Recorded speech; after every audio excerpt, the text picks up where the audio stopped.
Praise the Lord. இன்றைய நாளுக்குரிய வேத வசனம் சங்கீதம் 34வது அதிகாரம் 5வது வசனம். அவர்கள் அவரை நோக்கி பார்த்து பிரகாசம் அடைந்தார்கள், அவர்கள் முகங்கள் வெட்கப்படவில்லை. அன்புக்குரியவர்களே, இந்த காலை வேளையிலே அருமைநாதர் இயேசு கிறிஸ்துவின் இனிய நாமத்தில் உங்களை வாழ்த்துகிறேன். இந்த காலை வேளையிலும் கூட எவ்வளோ அருமையான வசனம் பாருங்க. அவர்கள் அவரை நோக்கி பார்த்து பிரகாசம் அடைந்தார்கள். யாரு? அவரை நோக்கி பார்க்கிற தன்னுடைய ஜனம் ஒரு நாளும் வெட்கப்பட்டு போவதில்லை. காரணம், அவர் நமக்கு நன்மையை மாத்திரம் செய்கிற தேவன். நாம் தீமையிலே விழுவதற்கு முன்பதாக அங்கே ஒரு இடைவெளியை உருவாக்கி கர்த்தர் நம்மை பாதுகாக்கிற தேவன். பாருங்கள், இஸ்ரவேல் ஜனங்கள் அந்த வனாந்தரத்திலே நடந்த வேளையிலே பார்வோனின் கூட்டம் பின்னிருந்து துரத்தி கொண்டு வந்தது.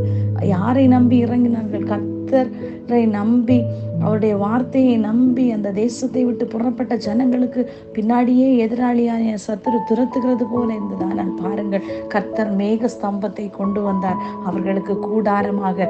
நானும் நீங்களும் இன்றைக்கு நாம் வெயில் என்று சொல்லக்கூடிய ஒரு அழிக்கக்கூடிய சூரிய ஒளியிலிருந்து பாதுகாக்கப்பட அன்று கர்த்தர் மேக ஸ்தம்பத்தை வைத்தார். இன்றைக்கும் சில வேளைகளிலே, பகல் காலங்களிலே, குளிர்ச்சியான வேளைகளிலே அது எப்படி வருகிறது? அந்த மேகஸ்தம்பம் நம்மை மூடுவதனால். அந்த மேகஸ்தம்பம் என்பது கர்த்தருடைய கிருபையை குறிக்கிறது. அன்புக்குரியவர்களே, இந்த கிருபையின் நாட்களிலே அவருடைய கிருபைக்குள்ளாய் வந்து விடுவோம். அன்புக்குரியவர்களே, காரணம், இனி நாட்கள் செல்லாது என்று சொல்லக்கூடிய அநேக உலகத்தின் காரியங்களை பார்க்கும்போது நாம் கடைசி காலகட்டத்திலே வந்திருக்கிறோம்.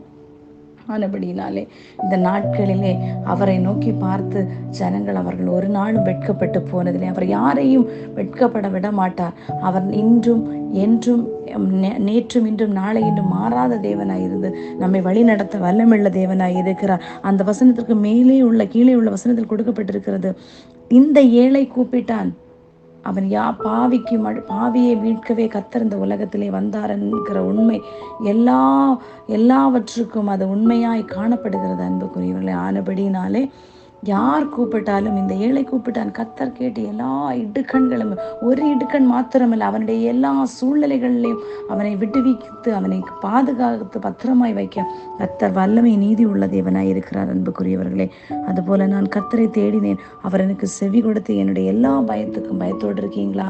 இன்றைக்கு ஒப்பு கொடுங்க.